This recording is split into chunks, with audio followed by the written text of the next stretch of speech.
Mesdames, Mesdemoiselles et Messieurs, bonjour ou bonsoir selon l'heure à laquelle vous êtes branchés sur la télévision nationale congolaise, la RTNC. Bienvenue à votre magazine de prédilection, Deux sons de cloche. Deux sons de cloche, magazine de la sous-direction des enquêtes, magazine de la télévision nationale congolaise. Vraiment un espace d'expression libre et démocratique sur toutes les questions d'intérêt supérieur de la nation congolaise, mais dans le respect des lois du pays, de la vie privée, mais aussi dans le respect réciproque entre co-débatteurs. Deux sons de cloche reçoit pour vous ce soir Monsieur Steve Mbikaï. À ma droite, il est président national du Parti travailliste. Il est l'initiateur de la nouvelle classe politique et sociale, porte-parole de l'opposition nationaliste et enfin député national élu de la Tchango. Monsieur Steve Mbikaï, bonsoir. Bonsoir. Merci d'avoir répondu à notre invitation. À l'extrême gauche, M.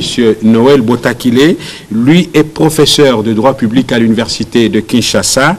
Il est chercheur et député national, encore une fois, de la circonscription électorale de la Tchango. M. Noël, bonsoir. Bonsoir. Merci de nous avoir honorés. Merci surtout à la circonscription de la Tchango, qui est valablement représentée sur ce plateau. Et donc, vous savez, mesdames et messieurs, que le microcosme politique est en pleine effervescence depuis quelques jours au regard de la diversité des questions d'actualité abordées de diverses manières selon que l'on se retrouve dans tel ou tel autre bord politique. Alors la radio-télévision nationale congolaise qui a toujours ouvert, bien entendu, ses antennes à toutes les tendances politiques, même si à certains moments, certains compatriotes de l'opposition s'excusent à quelques heures de l'émission. Nous avons l'honneur d'être honorés pour cette fois-ci par notre compatriote Steve Mbikaï, qui a bien voulu répondre à cette émission pour pouvoir échanger sur un thème principal, à savoir la session extraordinaire convoquée au Sénat le 10 août prochain, enjeux politiques et juridiques.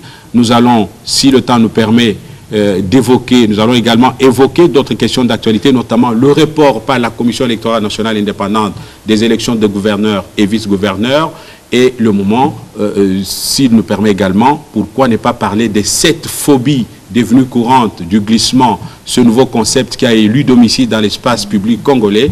Avec les invités sur ce plateau, nous allons essayer d'évoquer toutes ces questions. Pour commencer, le Sénat est convoqué, je l'ai dit dans l'avant-propos, le 10 août prochain en session extraordinaire pour pouvoir se pencher de nouveau sur le projet de loi portant répartition des sièges qui a été rejeté selon les uns ou non examiné, faute de quorum selon les autres. Les invités qui sont sur ce plateau, tous des élus, pourront nous aider à réduire les limites de la sous-information à propos de cette épineuse question. Alors, de manière libre, qui va ouvrir le débat pour parler de cette problématique? Je peux commencer. Vous voudriez commencer, M. Steve Mbikaï? Je peux commencer. Ainsi, M. Noël va terminer l'émission. Alors, cette session extraordinaire convoquée par le Sénat soulève beaucoup de questions.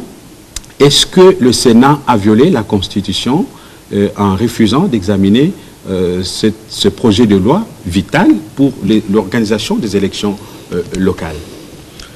Je commence par vous féliciter, vous remercier pour cette invitation. Et j'ose croire que les médias publics seront ouverts à toutes les tendances politiques, parce qu'à l'opposition, nous avons toujours constaté que ces médias appartiennent à un camp politique. Si aujourd'hui les autorités ont décidé d'ouvrir aux opposants, ça ne doit pas se limiter à moi, parce que moi je ne suis pas de l'opposition radicale, mais il faut aussi appeler les radicaux. Chacun est responsable de ses propos. Oui. Ça serait en tout cas faire œuvre utile et rester au milieu du village. Message bien capté, M. Mbikaï. Par rapport à la convocation de la session extraordinaire pour traiter du projet de loi sur la répartition des sièges, je ne suis pas trop intéressé par le juridisme, je suis plus intéressé par des questions politiques. Mais sur le plan de droit, je pense que le gouvernement ne doit pas forcer la note. Parce que là, je vois qu'il est en train de forcer la note. Si le projet de loi a été rejeté pendant cette session, j'ose croire qu'il devait attendre la prochaine session pour recommencer la procédure. Peut-être essayer d'amender le projet pour élaguer les points de divergence ou les questions qui fâchent et reprendre la procédure. J'ai en face de moi un juriste qui pourrait peut-être s'étendre davantage sur les aspects juridiques. À ce que je sache, c'est la démarche la plus cohérente. Mais politiquement, parce que ce qui m'intéresse plus, c'est la politique. Oui. Là, c'est la conséquence du radicalisme dans les deux camps. Parce que nous avons une opposition radicale, nous avons aussi une majorité radicale. Donc, il y a des radicaux de part et d'autre. Comment?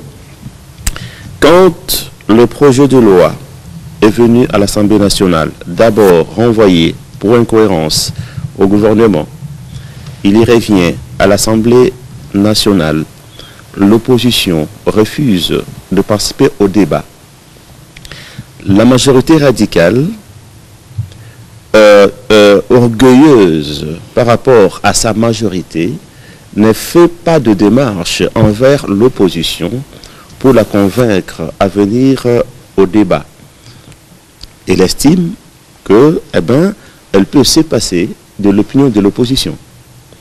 Le projet passe d'ailleurs de façon trop rapide donc à l'Assemblée nationale. Où vous siégez d'ailleurs.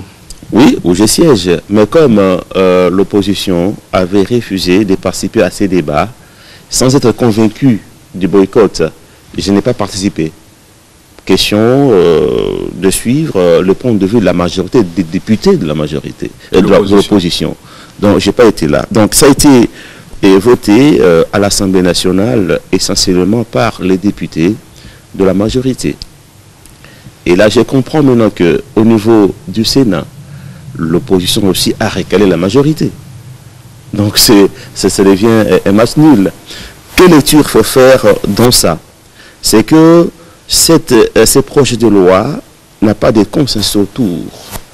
Et ça ne sert à rien de forcer de faire passer ça. Parce que nous, par exemple, à l'opposition, nous estimons qu'il n'y a pas de raison qu'on se précipite par rapport aux élections locales, municipales et puis urbaines.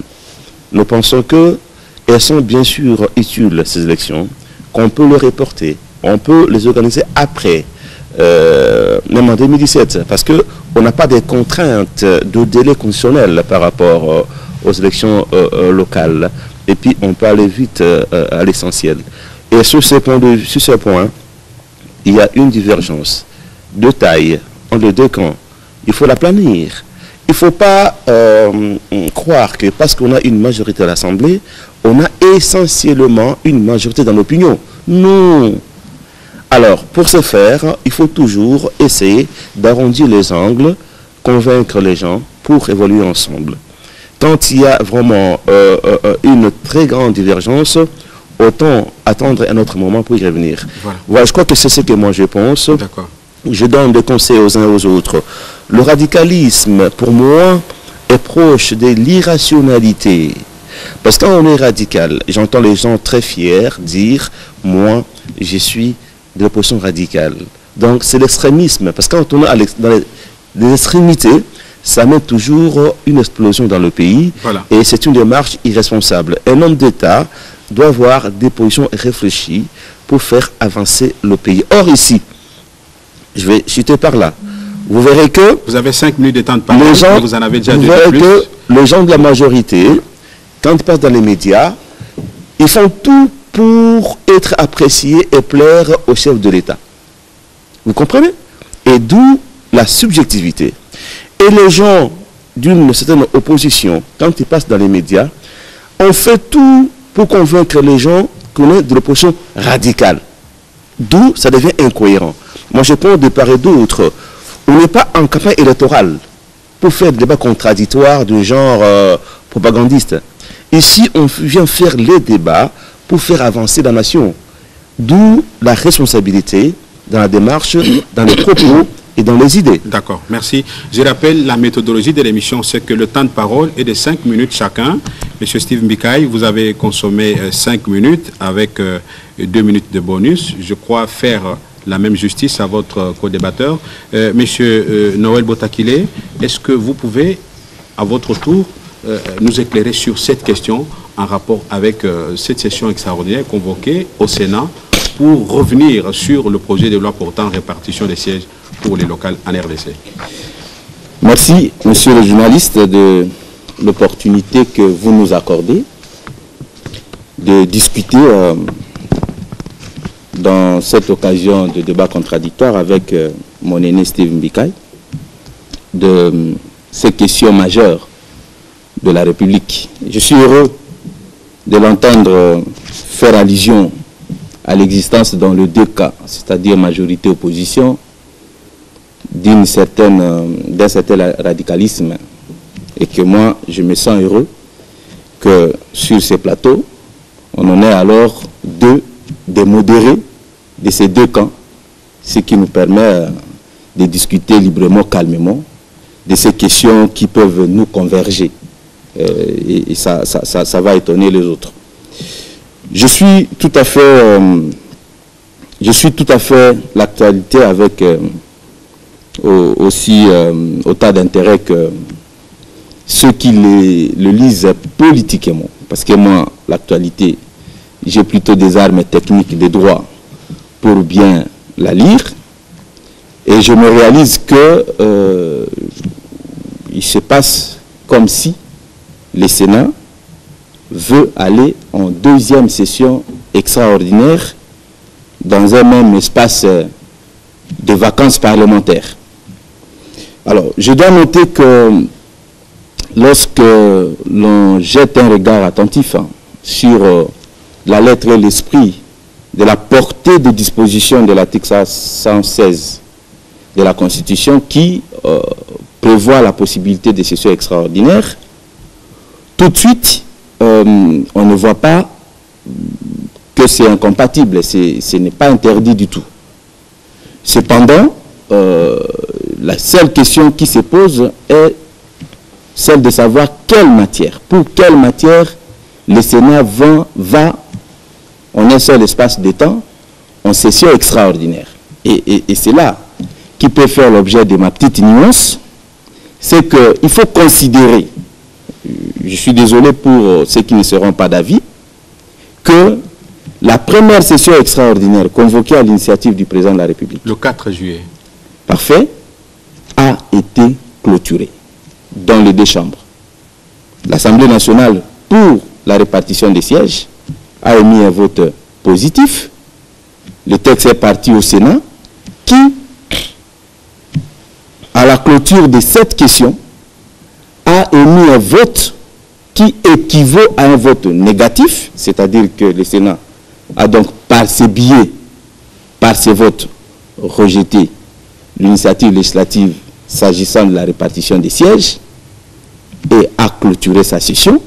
C'est terminé donc cette session extraordinaire à l'initiative du président de la République, ce qui veut dire que le Sénat, si elle doit être convoquée en une autre session extraordinaire, ça ne doit que porter sur une nouvelle matière, même si elle sera du même objet, la répartition des sièges. Donc le Sénat devait être ressaisi comme première chambre d'une nouvelle initiative pour le même objet, et cette session extraordinaire pourra être convoquée soit, encore une fois, à l'initiative du président de la République, à l'initiative de son bureau, ou à l'initiative de la moitié, je veux dire de la moitié de ses membres, des sénateurs, et le gouvernement ressaisira le Sénat, qui ne peut pas légiférer seul. Donc la session extraordinaire qui est convoquée pour le Sénat le devra être pour l'Assemblée nationale dans le cadre de cette nouvelle saisine, pour que lorsque le Sénat aura voté en première lecture la matière pour laquelle elle est saisie dans cette nouvelle initiative, que l'Assemblée nationale puisse aussi délibérer comme la deuxième chambre, et à ce moment-là, nous pourrons avoir une loi de répartition des sièges conformément à la Constitution qui ne pourra pas être rattrapé tôt ou tard par ceux qui pourront lui contester sa constitutionnalité. Alors, à partir de là, moi, je ne vois pas dans la loi de la répartition des sièges l'imminence des élections locales. J'ai entendu des débatteurs le dire. On peut avoir une loi sans forcément l'appliquer tout de suite. Donc, cette législation est opportune, quelle que soit l'opportunité ou pas d'avoir les élections locales avant ou après le présidentiel, les élections présidentielles. Alors, à ce moment-là, nous avons le temps, l'espace, pour que la question puisse se faire consensus, en dépit du fait que nous aurons déjà la législation appropriée, on aura gagné en temps, on aura donné à la CENI le temps de préparer les élections préélectorales suffisamment bien avant pour que, comme c'est une première initiative politique administrative d'organiser les locales, que nous y allions avec beaucoup de munitions, sans précipitation, parce que la législation peut avoir existé très bien avant. Donc voilà mon point de vue sur ces questions techniques. Je ne trouve aucun inconvénient pour la session extraordinaire du Sénat, mais elle doit aller avec celle de l'Assemblée nationale parce que dans ces cas, c'est une nouvelle initiative, même si, j'en conviens, et tous les honorables sénateurs et députés le savent, c'est les finances de la République qui en souffriront parce qu'une session extraordinaire vaut, même pour un jour, pour 2 jours, pour une semaine, 30 jours de travail. Et donc les députés bénéficieront de leurs émoluments régulièrement si telle est l'exigence qu'il faut pour que nous puissions doter la République d'une législation qui presse et qui est très attendue. Tout à fait. Dans votre temps de parole, il vous reste encore 2 minutes que je vais vous faire bénéficier. Merci. Alors, vous avez dit qu'il faut, autant qu'on a convoqué la session extraordinaire au niveau du Sénat, qu'il en soit autant pour l'Assemblée nationale, mais une voix, pas n'importe laquelle, au plus haut niveau du bureau de l'Assemblée nationale, a fait entendre que ce projet de loi n'a pas été en fait voté au niveau du Sénat, faute de quorum, et qu'il faut donc justifier cette nouvelle session. Dans l'entretemps, un autre sénateur aussi sur un média périphérique a dit qu'il faut que le gouvernement recommence la démarche, la nouvelle saisine, vous l'avez effleuré dans votre réponse. Alors, ça crée un peu d'ambiguïté. Est-ce que vous pouvez, encore une fois, départager ces 2 points de vue? Non, en fait, je ne sais pas, ce membre du bureau de l'Assemblée nationale qui a émis cet avis, je le respecte, mais je suis ici. Je ne veux pas le citer pour ne pas citer les droits de réponse, parce que ce n'est pas les parce qu'il n'est pas là. Oui. Parce qu'il n'est pas là. C'est l'idée qui compte. Exact. En effet. Donc, sur le plan purement technique, moi, je ne suis pas dans les méandres politiques ici, des précipitations. Je ne confonds jamais la précipitation avec la vitesse. Nous voulons en vitesse avoir cette loi, mais nous ne serons pas précipités. Nous n'allons pas nous précipiter pour l'avoir. Le vote qui a eu lieu à l'Assemblée, ou plutôt au Sénat, c'est un vote réputé négatif. On peut l'expliquer comme on veut. Le Sénat a clôturé sa session après avoir voté avec un vote insuffisant le rejet réputé de ces projets de loi. C'est terminé. À partir de ce vote-là, oui, le projet de loi qui est parti de la Chambre des représentants, donc, disons de l'Assemblée nationale, est sorti de la procédure législative. C'est fini. Ça pouvait être rejeté en des termes clairs, rejeté en des termes implicites. L'initiative sort de la procédure législative.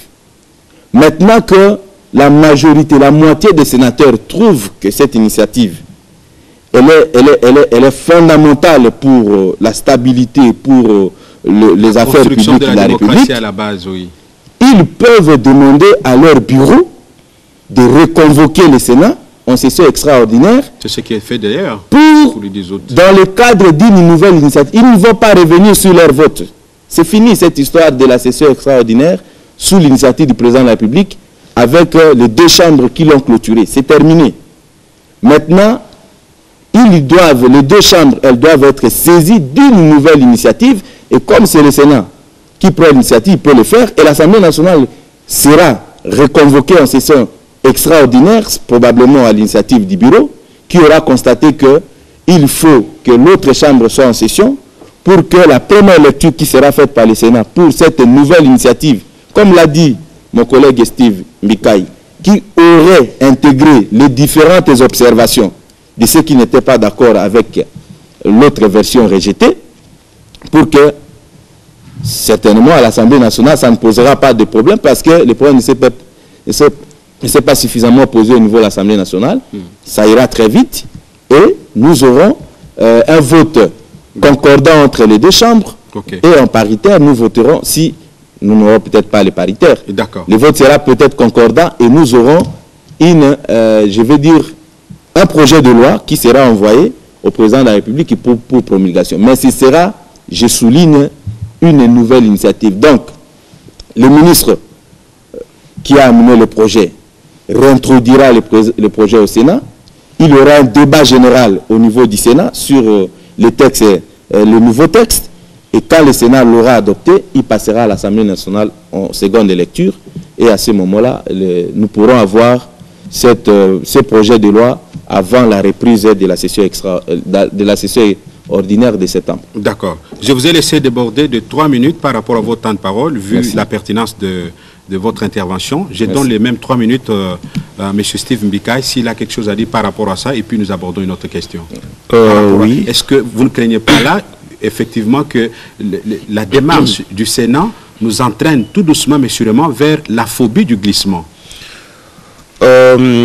D'abord, le collègue a dit qu'il n'a pas voulu faire la corrélation entre ces projets de loi avec les élections locales.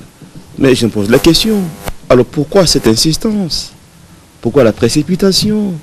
Si ce n'est pas vraiment lié aux élections locales, eh bien, on peut bien attendre.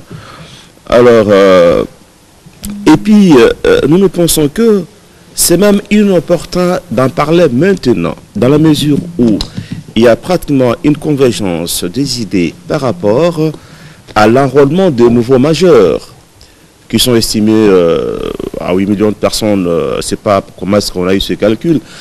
Mais comment est-ce qu'on va faire la question des sièges sans connaître l'ensemble des électeurs? Parce que on doit enrôler encore les gens peut-être qui étaient en voyage, qui sont revenus, les nouveaux majeurs.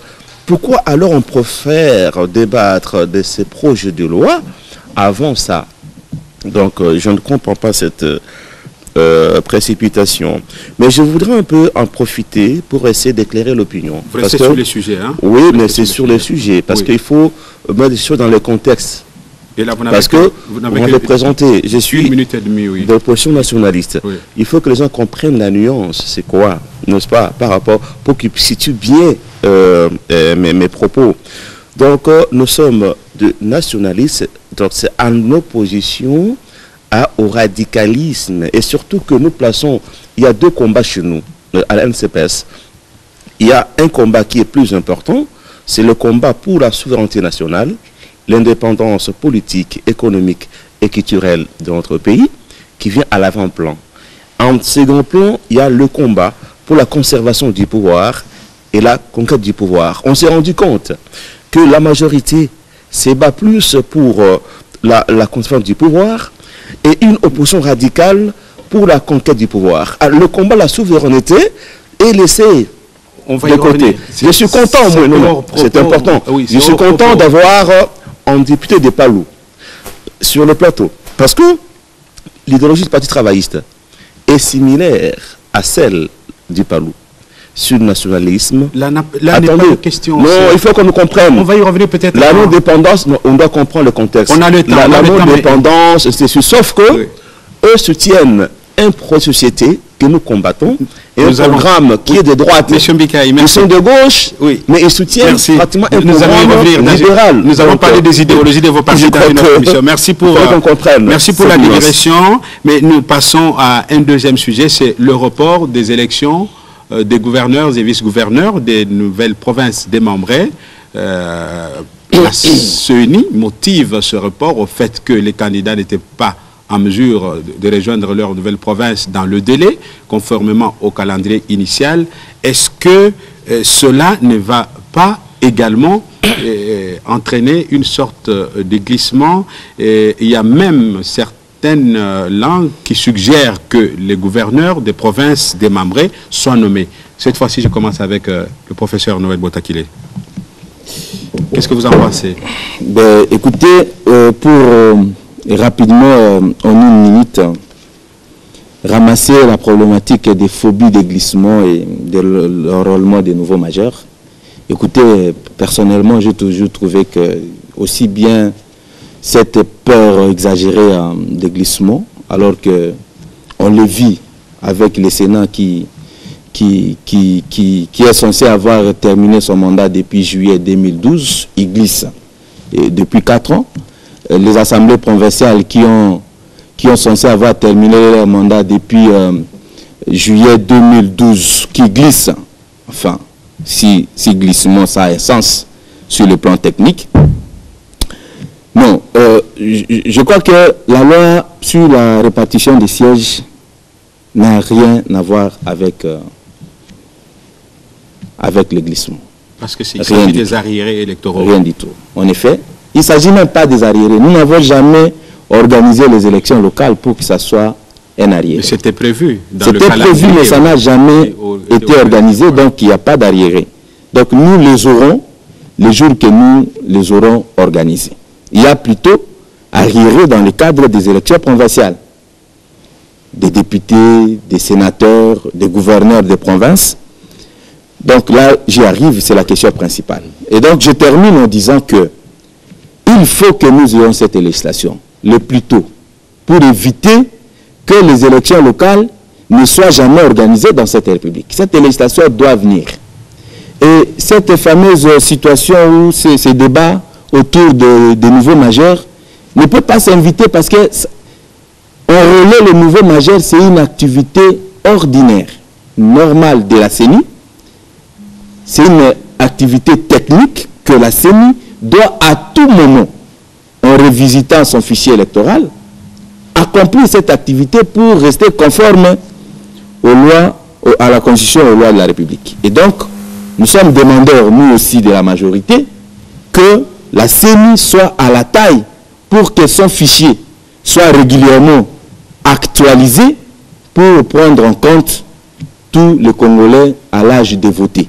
Mais cependant, dans le cadre des élections provinciales, et j'y suis, il est tout à fait normal que le temps s'est arrêté. Le temps s'est arrêté pour les députés provinciaux en juillet 2012.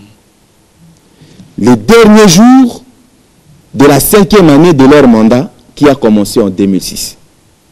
Donc, les assemblées provinciales, hors mandat, depuis juillet 2012, juridiquement et techniquement, ont laissé un vide institutionnel derrière eux. Ces assemblées n'existaient plus sur le plan juridique. Donc nous avons été jusque-là couverts que par la continuité des services des gouvernements provinciaux, pas comme organe politique, parce que comme organe politique, les gouverneurs n'ont plus le mandat d'engager nos provinces, parce qu'ils sont hors mandat, mais nous avons gardé le gouvernement provincial comme structure à la tête des administrations des provinces, continuant à exister sur le fond du principe de la continuité de l'État.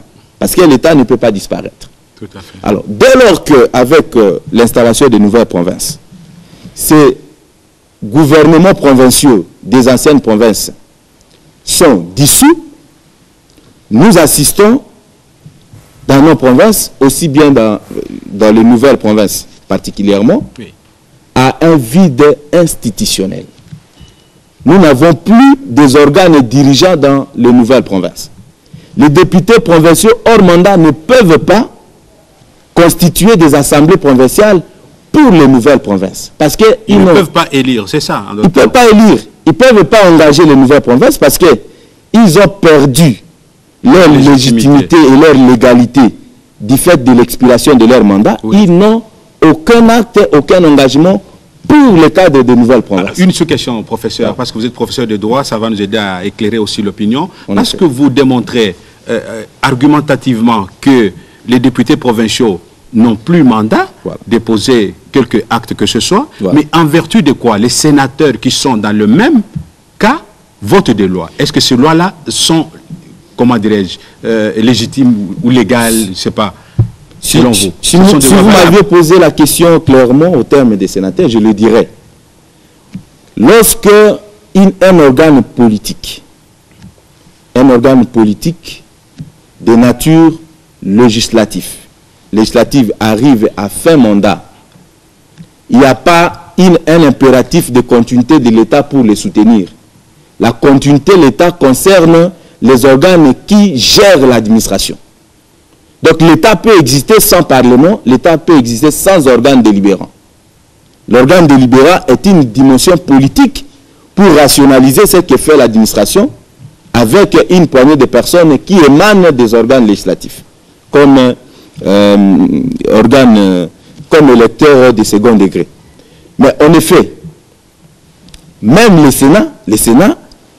le Sénat, depuis juillet, depuis mars, je crois pour le Sénat, c'est mars 2012, oui. Le Sénat est hors mandat. Est-ce que les lois votées par le Sénat sont régulières? Par principe, dans un sens républicain, les députés nationaux, l'Assemblée nationale, devraient, en mon sens, en tout cas si ça ne dépendait que de moi, suspendre sa participation à cet organe législatif, le Parlement, pour exiger l'élection de nouveaux sénateurs, pour que nous puissions, en principe, ces questions devraient être posées au début. Nous ne devrions pas commencer notre mandat avec un Sénat dissous, de fait sur le plan constitutionnel. Et donc, le mandat de l'Assemblée des députés nationaux n'aurait jamais commencé parce qu'ils ne peuvent pas siéger avec un organe inexistant. Inexistant qui a laissé derrière lui un vide institutionnel qui est le Sénat. D'accord. Et ce n'est pas tard pour faire mieux. Donc, nous pouvons suspendre pour exiger de la CENI et du gouvernement de nous doter d'un nouveau Sénat pour que finalement, nous puissions adopter un règlement intérieur de congrès. Ça n'a jamais existé. Qui nous permette d'aller en détail lorsque nous sommes en paritaire, etc. pour gérer. Très bien. Mais je crois que cette question, elle est subsidiaire. Je m'en attelais à la principale que les députés provinciaux, les assemblées provinciales ayant été dissoutes depuis juillet 2011, 2011. Oui, 2011, elles ne peuvent plus engager nos nouvelles provinces. En plus, ceux qui devraient, s'ils étaient sous mandat, si leur mandat courait encore, ceux qui devraient être membres de droit des nouvelles assemblées provinciales, ne peuvent pas non plus engager nos nouvelles provinces parce qu'ils ne sont pas en nombre suffisant. Selon le volume de nombre d'enrôlés, la plus petite assemblée provinciale a 18 députés provinciaux et la plus grande 48 députés provinciaux. Et ceux qui sont relégués dans leur nouvelle province ne font pas ces chiffres-là. Il faut des élections partielles si les députés provinciaux actuels avaient leur mandat qui courait, des élections partielles pour compléter les sièges afin qu'on ait une assemblée provinciale régulièrement constituée pour élire le nouveau gouverneur. Alors, pendant ce temps, il y a un vide institutionnel et ce vide risque de menacer le fonctionnement régulier des pouvoirs publics. Il y revient donc aux garants du bon fonctionnement des institutions de faire constater cela par un message à la nation que la CENI et le gouvernement ont failli et à X date, il doit leur demander qu'on ait des députés provinciaux. Donc, vous voyez l'urgence que nous devons avoir des élections provinciales. J'ai calculé le chrono. Oui. Voilà, des élections des députés provinciaux. Et pendant ce temps, puisque l'absence des organes dirigeants au niveau des nouvelles provinces menace le fonctionnement des institutions, il doit les déclarer, les mettre sous le régime d'état d'urgence. Et l'état d'urgence lui permet de suppléer à ces vides, parce que l'état d'urgence donne au président de la République le pouvoir de prendre des mesures qui correspondent à la situation. Il peut mettre comme ça en place des personnalités dans un consensus national pour tenir la transition en province, et lorsque les députés provinciaux seront élus, ils éliront leur gouverneur et ceux-ci feront la remise et reprise d'idées avec eux. Si cette situation est menée dans un cadre concerté, comme ça avec les modérés de l'opposition, oui, nous pouvons arriver rapidement à contenir la situation et à faire démarrer la République sans qu'on ait la phobie de glissement. Il n'y aura pas de glissement si les choses sont encadrées de façon technique et de façon responsable. Merci bien. Mon chrono indique que vous avez parlé pendant 8 minutes. Je donne les 8 minutes à votre co-débatteur, M. Steve Mbikai.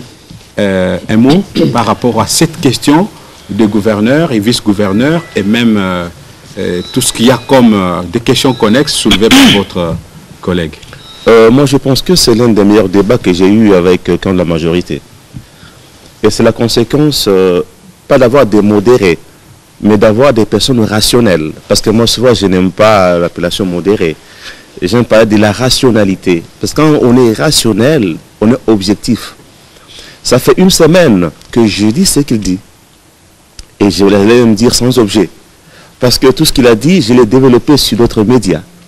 Comment est-ce qu'on va demander aux députés sans mandat d'aller élire les gouverneurs de notre province?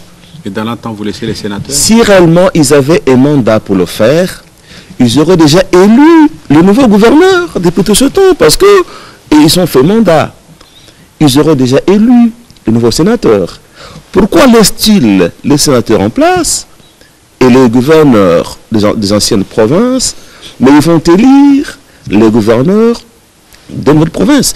Tout ça, c'est pratiquement, nous sommes dans une confusion totale, dans un cafouillage. D'où il faut nommer les gouverneurs. Et j'aime ce qu'il a dit. Il a chuté par ce que j'ai toujours dit, pour dire que, mais on constate qu'on n'a plus de gouverneurs, on n'a plus de députés provinciaux. D'où la nécessité de dialoguer. Parce que, comme il a dit, l'État peut prendre une mesure pour l'état d'urgence. Là, ça va créer encore la crise. Moi, je souhaite que dans une concertation, n'est-ce pas, de tous les camps politiques, qu'on puisse discuter pour trouver une solution à ces problèmes. Donc, on peut avoir des gouverneurs désignés par consensus, par les deux camps, parce qu'ils sont sortis de la Constitution. Souvent, les gens disent, non, il est dit que les anciens restent en place par la Constitution jusqu'à ce qu'on va élire les nouveaux. Mais, messieurs, est-ce qu'un législateur peut concevoir un cas où les gens peuvent rester sans mandat pendant 5 ans? Cette disposition veut dire ceci. Quand on élit les députés au mois de septembre et qui doivent être investis, par exemple, en décembre, en attendant, les anciens continuent à exercer leur mandat, leur fonction. Ça ne veut pas dire qu'on peut dépasser de 2 ans, 3 ans, 4 ans, 5 ans. Non, ce n'est pas possible. Et alors, pour ceux qui disent que dialogue, de quoi va-t-on parler? J'entends les gens dire ça. Mais de tout ça, notamment, on va parler de cette situation, parce que c'est pratiquement un blocage. Il y a tellement de questions aujourd'hui qui nécessitent un dialogue. Mais les tueries, par exemple, les tueries des Bénis. Je vois même les gens qui se disent leaders de l'Est de la République, qui ignorent totalement ces désastres que vivent nos compatriotes de l'Est de la République. Mais cette question nécessite qu'on ait une espèce d'union nationale, d'union sacrée nationale, parce que le pays est menacé dans sa souveraineté. Quand déjà les étrangers entrent chez vous, viennent tuer votre population, donc la souveraineté du pays est menacée, parce que les frontières deviennent poreuses. Donc il faut absolument qu'on se mette d'accord, majorité, opposition. Pas pour ce qui concerne l'intégrité territoriale, la souveraineté du pays. On ne peut pas avoir d'un côté majorité et puis opposition. Voilà qui pose les gens à dire, oh mais M. Mbikai, c'est tel genre. Oh, n'est pas clair. Est-ce qu'il a de la majorité ou quoi? Parce que je refuse la domination occidentale, l'ingérence, je défends la souveraineté. La différence entre opposition et majorité, c'est au niveau du projet de société, idéologie et programme. À ce point de vue, je ne défends pas et je ne défendrai jamais le programme de la majorité, leur idéologie, leur projet de société. Mais quand il s'agit de la République, je peux être opposant à mon pays. C'est ça toute la différence. Toutes ces questions-là, processus électoral, démocratie biaisée. La démocratie est biaisée. Je vais vous expliquer. Oui, mais revenons à la question de gouverneurs, la légitimité de gouverneurs et des députés provinciaux, comme ça... oui, d'accord. C'est-à-dire, pour moi, si on veut, parce que dans ce pays, on a fonctionné sans député provincial, assemblée provinciale, sans Sénat. Mais si on peut dissoudre ces assemblées, ces sénats, c'est à mieux. Mais si on peut désigner d'autres par consensus pour qu'ils élisent après aussi le gouverneur, c'est à mieux aussi. Ça demande toujours qu'il y ait un dialogue pour tomber d'accord sur ces questions. Le dialogue, c'est vous, l'opposition, qui refusez du dialogue. Une France de l'opposition, je voulais dire. L'opposition radicale. Nous sommes l'opposition nationaliste. C'est-à-dire quoi? Nous avons quitté l'extrémité pour approcher vers le centre, pour essayer de dialoguer avec les autres.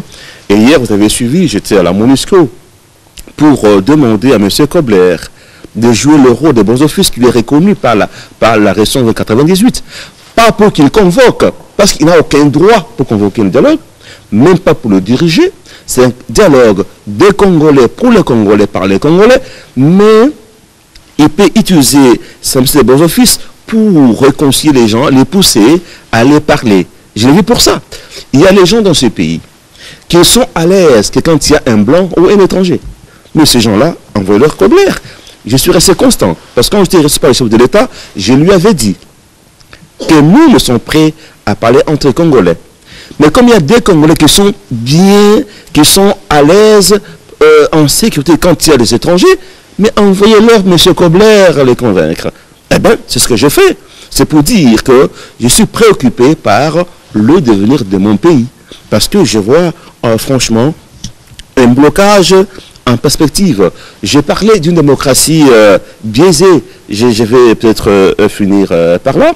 Quand vous prenez les candidatures déposées pour les élections provinciales, vous verrez que c'est plus de 20 000 candidats. Mais l'opposition n'a que 2 000.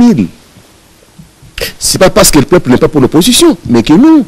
C'est parce que les autres ont voulu que ce soit une démocratie des bourgeois. Je l'avais dit au chef de l'État devant eux, au sein de l'OIA. Quand vous mettez le dépôt du ministre à 500 000 francs congolais, où est-ce qu'on aura l'argent pour toutes les listes? Quand on sait que le peuple est très pauvre, ne cotise pas, et que ce sont dans beaucoup de cas les présidents qui payent, vous verrez que les partis qui ont beaucoup de députés, on a les PPRD, nous avons l'AFDC, le PALU, le Consort, ce sont les gens qui sont dans le pouvoir. Et à l'opposition, c'est suivi par l'UMC, MLC, au moins les gens qui ont eu à gérer une grande parcelle de pouvoir dans ce pays. Or, il y a les partis qui ont beaucoup de membres, qui sont populaires, mais qui manquent de listes, d'où on peut avoir les élus illégitimes, parce que la plupart des gens n'auront pas été d'accord avec eux, parce que leurs partis n'ont pas pu déposer des listes. Au dialogue. Encore une minute. Je l'avais demandé d'ailleurs au président de la République devant eux, pour qu'on réduise la caution et tout ça, comme c'est une loi, il faut en parler au dialogue, pour que la démocratie soit une démocratie de tout le monde, pas une démocratie des bourgeois ou de ceux qui puisent dans les caisses de l'État. Donc, voilà un peu pourquoi je disais que c'est très nécessaire aujourd'hui de dialoguer. Ceux qui refusent le dialogue décrivent le chaos, mais ne vous disent pas l'alternative. Qu'est-ce qu'on veut faire? Non. Voilà, vous avez épuisé votre temps. Et ça, moi, je pense que ça relève de manque de responsabilité. Et nous qui disons qu'il faut dialoguer, eh bien, on nous accuse de tout le monde. Mais moi, j'assume et je m'assume dans mes convictions pour dire qu'on doit sauver la nation congolaise. Il faut arrêter avec la politique d'acharnement, la politique basée sur les individus. On doit parler des idées pour faire avancer notre pays. Merci beaucoup. Vous avez débordé d'1 minute 30 que je vais donner à votre co-débatteur. Alors, professeur Noël Botakile, je reviens sur le dialogue. en fait, il a beaucoup insisté là-dessus. Est-ce que, selon vous, vous pensez que s'il n'y a pas de dialogue dans ce pays, le ciel va tomber? Comment peut-on nous en sortir? Y a-t-il une autre issue pour résoudre les problèmes qui sont ceux des Congolais? Je suis tout à fait à l'aise que l'alternative proposée de dialoguer pour résoudre tous ces problèmes, prendre, je veux dire, en main les problèmes qui sont nôtres, soit un cadre. Mais j'ai toujours pensé que c'est absurde de considérer que quand on va dans un dialogue, c'est pour prendre des initiatives qui vont violer la Constitution. On est une république. Dans une république, quand le peuple vous a donné la norme mère, les politiques n'ont de marge qu'à tout entreprendre pour qu'au finish, les idées qui convergent soient compatibles, conformes à la Constitution. Et là-dessus, c'est une évidence, j'ai dit, que dans le cas actuel de nos provinces, vous ne pouvez pas nommer en temps normal le gouverneur de province. Ça n'existe pas, ça viole la Constitution. Ce sont des institutions constitutionnalisées. Vous ne pouvez faire cette brèche qu'en ouvrant un régime juridique que le Constituant lui-même a prévu. L'état d'urgence. L'état d'urgence, il ne faut pas toujours voir la guerre. Il ne faut pas toujours voir des calamités. L'état d'urgence, comme dans une démocratie, nous avons plusieurs institutions. Si une institution n'a pas été à la taille de sa tâche, comme la CENI, pour nous avoir renouvelé ces assemblées provinciales dans le délai constitutionnel, les garants du bon fonctionnement de l'institution peuvent manœuvrer juridiquement, techniquement, sur l'état d'urgence pour empêcher. Pour empêcher quoi? Que ce vide institutionnel commence à faire entretuer les citoyens dans un coin de la République. Il faut prendre de l'avance. Et ceci relève de sa responsabilité. Ceci veut dire quoi? Et là, je réagis un peu à l'interprétation que plusieurs, et j'en ai entendu parler de mon co-débatteur, font des alinéas 2 qui disent que le mandat commence à la validation et se termine à l'installation de nouvelles chambres. Mais enfin, il faut que ceci soit clair. Ces alinéas 2-là, n'ont pas l'objectif de relativiser le mandat de 5 ans pour n'importe quelle institution. Ce mandat est impératif. Ces alinéas 2 constituent ce que nous appelons sur le plan technique le calendrier constitutionnel de l'élection de la nouvelle chambre. La CENI navigue aujourd'hui à vie en proposant des calendriers électoraux, je veux dire de sa propre initiative sans repère, parce que la CENI a quitté l'alinéa 2 de la Constitution. Là. Cet alinéa 2 de cette disposition de la Constitution s'oppose à la CENI et au gouvernement. Le calendrier électoral doit tenir compte du premier jour d'un mandat qui commence la validation, pour que les opérations préélectorales etc. électorales permettent à ce que le dernier jour de la 5e année coïncide avec l'installation de la nouvelle chambre. Si la CENI ne respecte pas ces délais constitutionnels, des calendriers des élections, des députés, des sénateurs, députés nationaux, et même pour le président de la République, comme on en fait trop cas, alors qu'on devrait faire cas des derniers jours là, comme n'importe quelle autre élection, parce que c'est la même disposition, plus détaillée chez le président, mais laissée en principe pour encadrer la CENI et le gouvernement pour toutes les autres élections, ce qu'on appelle les contraintes constitutionnelles. Donc, quand la CENI a violé ces alinéas 2, la conséquence, c'est qu'il nous place dans un vide institutionnel. L'institution qui a fini ces 5 années de mandat disparaît de plein droit et laisse derrière elle un vide institutionnel. Cas des assemblées provinciales, du Sénat, etc. Donc, il ne faut pas attendre que quelqu'un vienne dire non, Sénat, arrête-toi parce que ton mandat est fini. Votre mandat finit de plein droit parce que c'est une disposition constitutionnelle impérative. Et donc, cet alinéa 2-là, c'est ça le calendrier constitutionnel pour les élections provinciales, sénatoriales, etc., opposable à la CENI. Et quand la CENI viole ça tout le temps pour ne pas nous donner les élections, et à mon sens, ça devrait être ça le motif du départ d'Ngoï Mulunda, violation intentionnelle de la Constitution, Et ben ça peut... Est-ce que c'est du fait de la CENI ou de vous, la classe politique, et même de ceux qui doivent donner les moyens pour nous pouvons faire des pressions à la CENI, c'est légitime, c'est politique. n'a pas de moyens. Mais la CENI est l'institution qui a la responsabilité de renouveler les institutions de la République. Pourvu qu'elle ait des moyens. Non, les moyens, ça c'est un débat de bas étage. Selon vous? Ou, bien sûr. Parce que si le débat des moyens, vous savez, il est relatif. Vous voulez avoir combien de millions pour des élections, pendant que quelqu'un d'autre, avec le peu d'argent que vous disposez, il peut aussi offrir des élections. Lorsque le constituant, c'est-à-dire le peuple congolais, a posé une règle, les moyens doivent suivre. Mais si la règle posée doit être conditionnée par des moyens, eh bien, voyez-vous, c'est relatif, et on est parti pour la gloire dans un désordre que personne ne saura arrêter. Et donc, moi, je suis tout à fait cohérent dans mes réflexes, et sur le plan technique, c'est une évidence.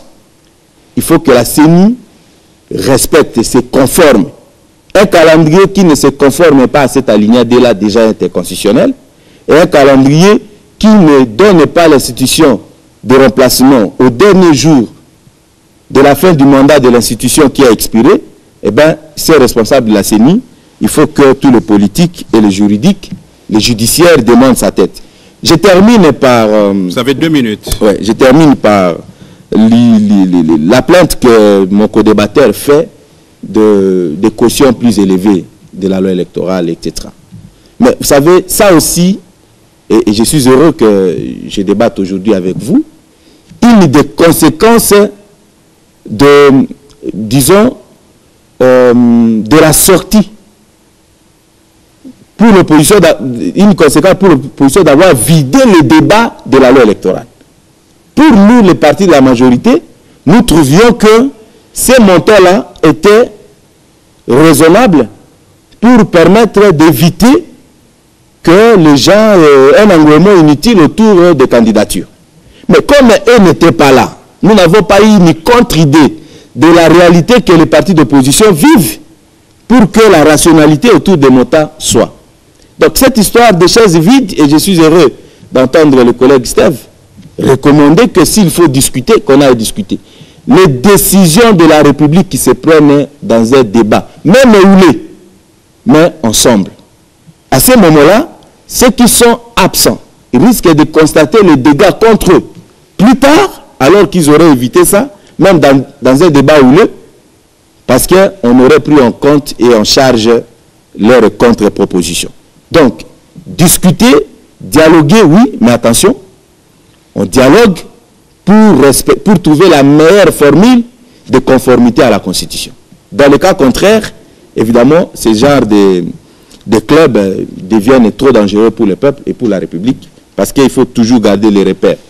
Voilà pourquoi le président de la République devrait prendre ses responsabilités. Ce n'est pas à cause de lui que les assemblées provinciales sont hors mandat. Ce n'est pas à cause de lui que le Sénat est hors mandat. Les gouverneurs, c'est à cause d'une institution d'appui à la démocratie, la CENI, et le gouvernement, et lui comme institution président de la République, il ne doit pas attendre que la République pourrisse de cette situation de compétence, ou je peux dire d'inattention.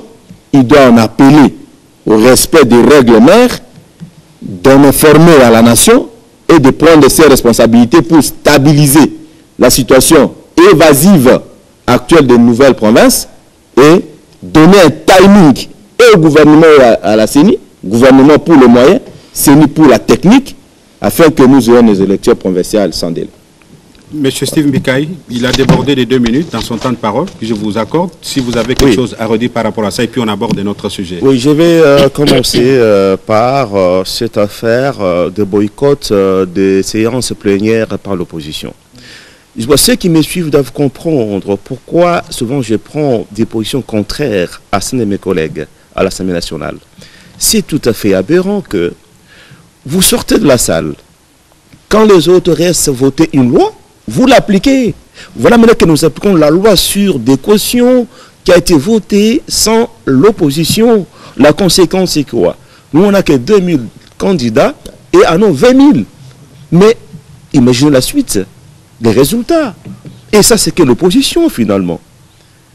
Et vous verrez que la plupart de ces partis qui se disent radicaux n'ont même pas introduit une seule liste. Et c'est quelle politique? Pour que devenir? Tout le temps, on sort de la salle. Et quand on sort avec tambour et trompette, on rentre sur le pont de pied. Ce qui était décidé est appliqué. Non, voilà pourquoi, chers amis, nous avons créé la nouvelle classe politique et sociale et l'opposition nationaliste réfléchit. Agir, il faut d'abord réfléchir avant d'agir. Donc, moi je pense que au dialogue, je vais plaider pour qu'on puisse revoir cette loi, qu'on ramène des cautions à des niveaux acceptables pour nous, les partis de l'opposition.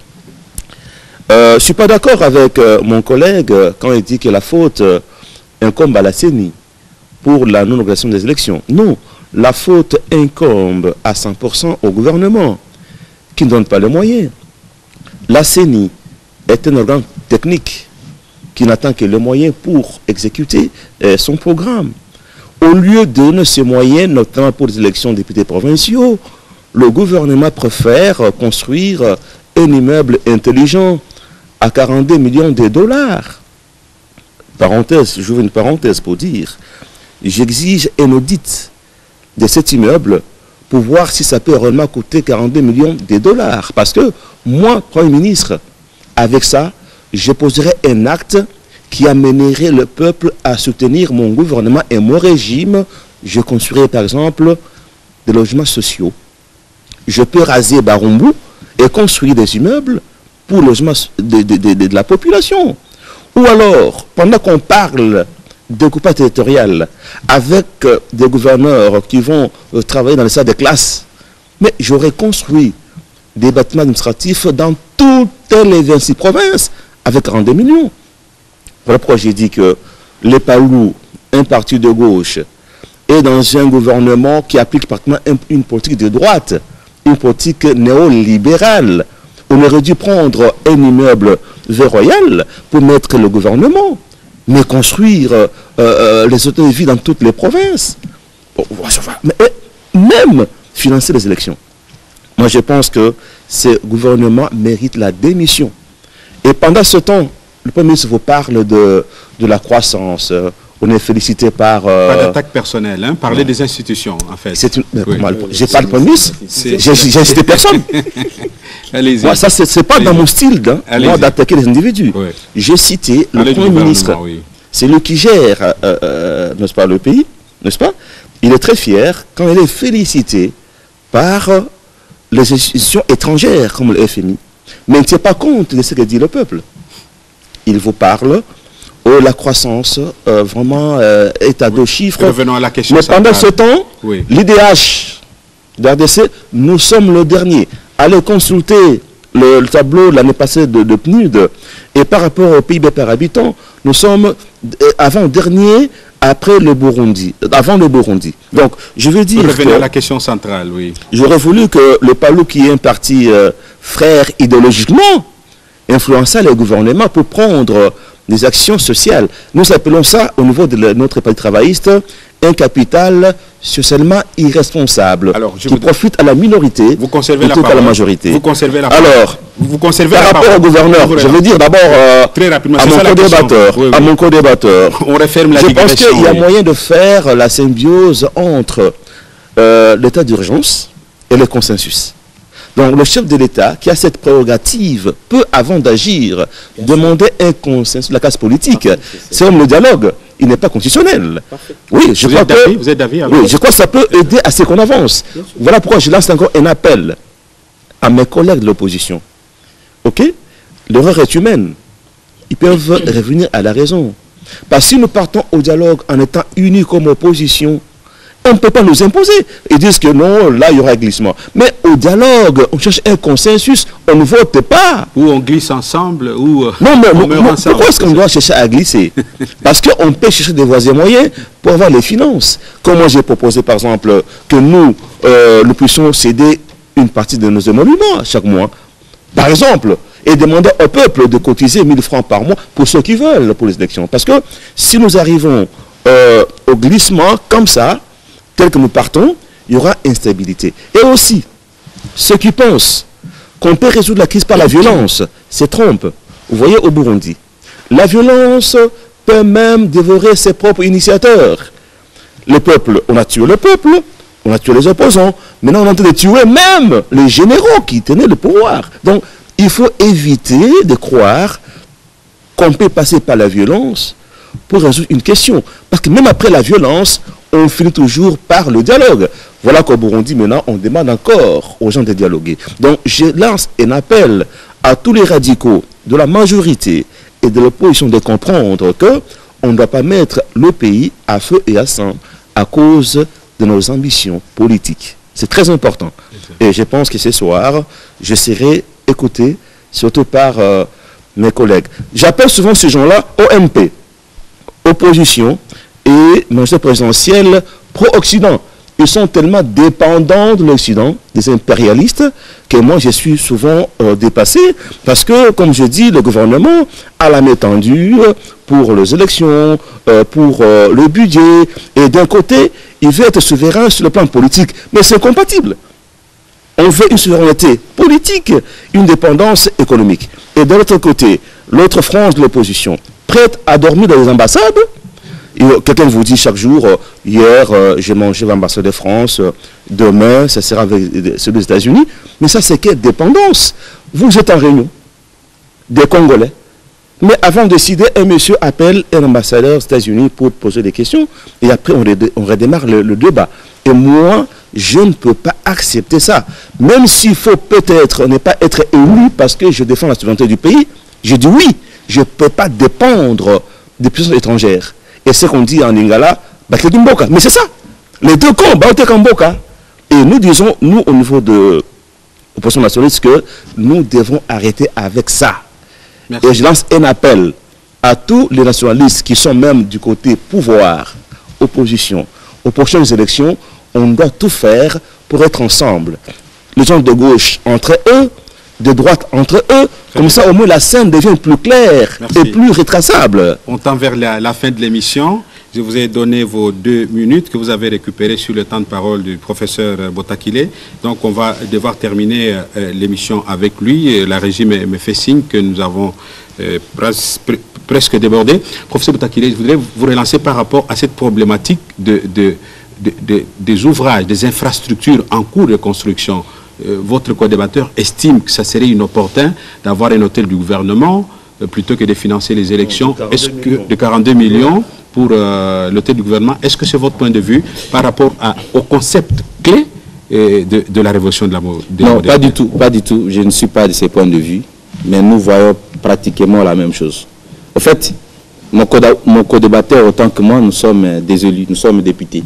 Tous de la Tchangou d'ailleurs. S'il a des inquiétudes sur le financement de ces immeubles, parce que c'est lui qui a voté la loi sur le budget, il n'a qu'à initier le contrôle politique et il peut arriver au bout jusqu'à obtenir la censure ou la défiance selon les cas de ceux qui sont responsables des dérives budgétaires, si c'est le cas. S'il y en a. Si c'est le cas. On n'a pas de preuves, de toute façon. J'ai dit. Ouais. Ouais. Oui, merci. Voilà. Merci donc, de placer si c'est le cas. Ouais. Cependant, enfin, cependant, par principe, vous ne pouvez pas rendre le gouvernement responsable des faits d'une autre institution. Ici, je veux parler de l'institution d'appui à la démocratie, la CENI, qui de la Constitution est démarquée du gouvernement. La CENI ne fait pas partie du gouvernement. La CENI n'est pas non plus l'organe technique du gouvernement. La CENI est une institution parallèle au gouvernement, comme elle est l'Assemblée nationale, le Sénat, etc. Il suffit qu'on ait des personnalités qui dirigent cette institution, qui fassent observer leur indépendance, ils le seront. Et voilà pourquoi, si les élections ne sont pas organisées à temps, on n'invite pas le Premier ministre. On convoque dans un contrôle parlementaire le président de la CENI, qui doit dire qu'est-ce qui n'a pas été fait et pourquoi, pour qu'on n'ait pas renouvelé telle institution. Il ne faut pas, quand on transpose la responsabilité politique comme ça, par principe, c'est dangereux. On risque de tenir Henri responsable des faits d'Antoine. Donc la CENI et le gouvernement, c'est des institutions tout à fait différentes. Et moi, je tiens seul la CENI responsable de la situation. Et j'en appelle, comme je l'ai dit ici, au chef de l'État, président de la République, comme garant du bon fonctionnement, du fonctionnement régulier des institutions, en ces moments, de prendre ses responsabilités parce qu'il a laissé longtemps, en démocrate et républicain, chacune des institutions faire ses preuves. Et quand les institutions sont au bout des attentes, il ne doit pas attendre que les choses sont lises. Et je veux bien que dans un climat comme celui-là, la consultation que la Constitution lui donne pour s'arrêter au Premier ministre, au président des chambres, etc., il a la largesse d'élargir ça sous format négociation pour que les acteurs politiques de tous bords comprennent sa démarche. Mais il y en a qui refusent, malheureusement. Non, tout le monde ne voudra pas. En fait, c'est lui qui a la décision. C'est lui qui est comptable dans les 5 ans ici de la gestion de la République. Il ne peut pas trop se soucier des extrémistes qui, par moment, font des travaux d'usure pour qu'ils n'aient pas un bilan, plus ou moins ceux qui, dans la majorité, prendront la main lorsque le président de la République sera à la fin de son mandat, que cela n'ait pas le bilan nécessaire pour que nous conservions. Évidemment, nous sommes là pour conserver le pouvoir, mais pour le conserver démocratiquement, il faut convaincre la population et avoir un bilan. Nous voulons avoir ce bilan et le président de la République, membre de la majorité, à la tête, devrait faire en sorte que ces bilans nous l'ayons. Et ils feront tout pour nous priver de ces bilans, de manière à proposer une alternative. Et donc c'est de bonne guerre que nous nous battrons pour que nous anticipions des problèmes de la République. Et là, nous soutenons la démarche du chef d'élargir les consultations, même à ceux qui ne participent pas dans la gestion majoritaire du pouvoir, pour que notre démarche soit bien perçue et que le peuple, au finish, trouve son compte pour que cette République, nous puissions la léguer aux générations futures, sans casse, sans trop d'éparpillement, comme nous avons reçu des générations qui nous ont précédés. Merci, professeur Botakile. Merci à tous les téléspectateurs qui nous ont suivis pour le compte de cette émission Deux sons de cloche, magazine de la sous-direction des enquêtes et magazines de la RTNC. Merci à nos invités sur ce plateau, M. Steve Mbikaï, président national du Parti travailliste, initiateur de la nouvelle classe politique et sociale, et également porte-parole de l'opposition nationaliste. Il est député élu de la Tchangou. Merci également au professeur Noël Botakile. Vous êtes professeur de droit à l'Université de Kinshasa, chercheur et député national élu aussi de la Tchangou. Tchangou qui nous a honorés ce soir. Pourquoi ne pas dire merci au ministre des médias, Lambert Mende Malanga, mais également à madame le directeur général de la RTNC, Nicole Dibambo Kitoko, pour avoir réuni toutes les conditions techniques de tournage de cette émission. Nous disons que Deux sons de cloche est un espace ouvert à toutes les tendances politiques qui aimeraient bien s'exprimer librement et démocratiquement sur toutes les questions qui intéressent la nation. Vous avez senti dans cette émission que Deux sons de cloche ne signifie pas seulement se rentrer dedans, mais par moments, les intervenants ont convergé pour le bien supérieur de notre population.